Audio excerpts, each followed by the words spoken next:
سلام با آل کرام است. السلام علیکم و رحمت الله و برکاته. الحمد لله رب العالمین والعاقبة للمتقین والصلاة والسلام على خیر خلق محمد و علی آله و اصحابه اجمعین. ای نام تو بهترین سرآغاز، بی نام تو نامک کنم باز. به نام خداوند لوح و قلم، حقیقت نگار و وجود و عدم، خداوندی که داننده راز هاست، نخستین سرآغاز آغاز هاست.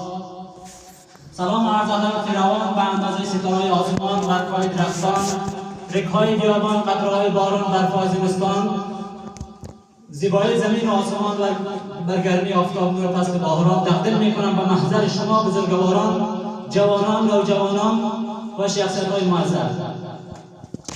موضوعی که در این بخش برنامه آمدم موضوع شخصیت است. شخصیت چیست؟ انسان خوب و عادل شخصیت میگن. کسایی که خوب هسته خودش شخصیت رو میسازه او را میگن انسان با شخصیت. هر انسان شخصیت ویژه‌ای دارد. بعضی ویژگی‌هایی هستند که انسان را دوست داشتنی و محترم میسازد. او دیگه تعلق با اون شخصی که احترام به دیگران میگذارد، خودش کوشش میکند، زحمت میکشد و خود به جایگاه میرساند، شخصیت سازی میکند، او را میگن شخصیت. مهمترین شخصیت از نظر بشر و مردم صداقت و مهربانی، ادب و غیره است که در جامعه هر کس دیده است. کسایی که به دیگران احترام میکند، شفقت دارد، مهربانی دارد، روز به روز شخصیت از او بالا می رود.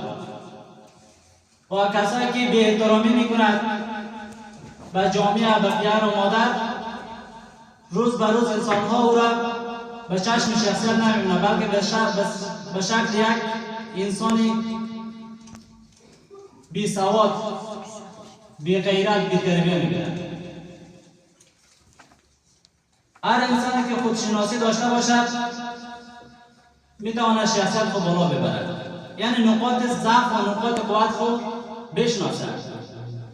بعضی از انسان ها نقاط ضعف و نقاط قوت را اصلا نمیدانند، به این فکر نیست که نقاط ضعف ما چیست، نقاط قوت ما چیست. فقط سعی میکنه که اگر 4 تا معتاد بود در همین 4 تا معتاد میره، میگه 4 روز برین کنم والله همین است شخصیت سازی. اما متاسفانه شخصیت سازی به دود نمیشه. کسی که میخواد شخصیت خود بالا ببره باید علم دوست باشد. الگوگیری از انسان‌های با شخصیت.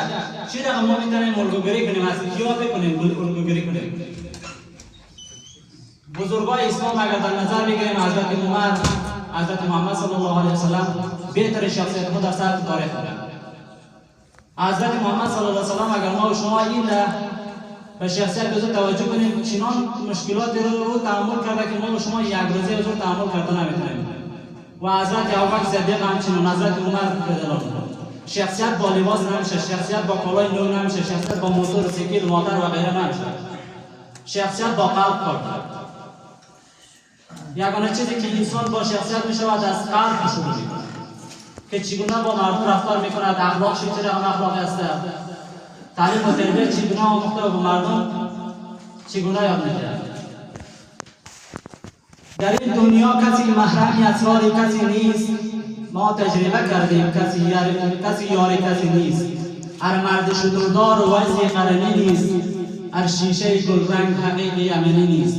بر مرده دلان پهن مدی خویش میازار، زیرا که ابوجهل مسلمان شدنی نیست. جایی که برادر با برادر نکند رم، بیگانه برای تو برادر شدنی نیست. 100 بار اگر دایه و قبله تو دیت شیر، غافل مشو ای دوست که مادر شدنی نیست. هرچند که ما و شما ببینیم دشمن با ما و شما دوست نمیشه، باید خود ما و شما خدا آماده کنیم در مقابل دشمنی. امروز میبینیم فلسطین، اگر فلسطین را در نظر بگیریم، اسرائیل کوشش کردن درس خوندن، زحمت کشیدن، اما ما و شما چی؟ خود سنگ فلافل میتونیم شکست میدیم. امروز اونا بهتر سلاح استفاده میکنن، ما خود سنگ فلافل زیر سلاح اصلی از ما. تشکر از توجه شما دوستان. بیشتر از وقت نمیگیرم، وقت کم است.